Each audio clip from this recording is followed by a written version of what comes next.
that this truck has. That was just done about 6 months ago. I don't see any coolant in there, so I know that we're going to be good to go putting this thing back together. If we had a flashlight, you would see that inside of here you have tubes instead of like a cooler core.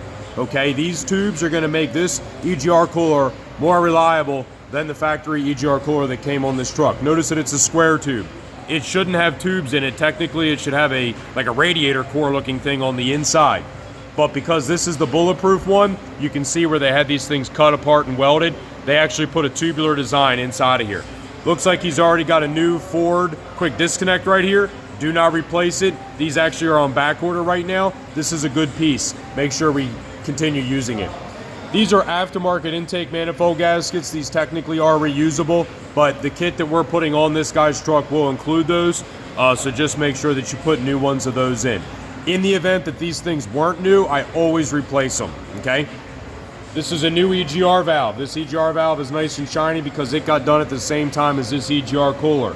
This EGR valve, sometimes you find them, they're unplugged and you get some codes or whatever. So always got to make sure that the plug is taped off if this thing's not available. But if it is available, make sure it's plugged in.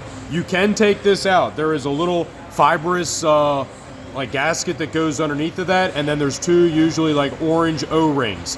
You can clean the valve, a little bit of compressed air, a little bit of brake clean, get those O-rings swapped out, get the little fibrous guy swapped out. There's an O-ring underneath of here as well. We don't normally replace it unless we see evidence of a leak.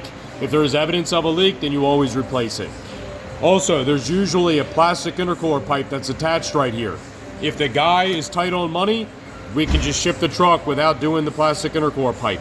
This particular customer wants the truck done right. He wants every single thing that we touch that can be avoided in the future, like a problem that can be avoided in the future. Yep. If we're touching it right now, this kind of guy wants it to be fixed. That's why he spent the extra money on these items last time he was down. I think he was in Virginia or something like that, okay? Yep. He also had the oil cooler done and whatever else.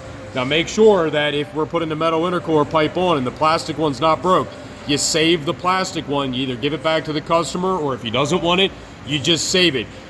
We can give it to somebody else who blows like a plastic intercooler pipe out on their truck. Yep. I usually give those things to guys because they're not really worth much to me, and I'd rather get that guy back on the road. And if he ain't got the money for the metal one, I'll get him back on the road with the plastic one, okay? Yep. Go ahead and stop it.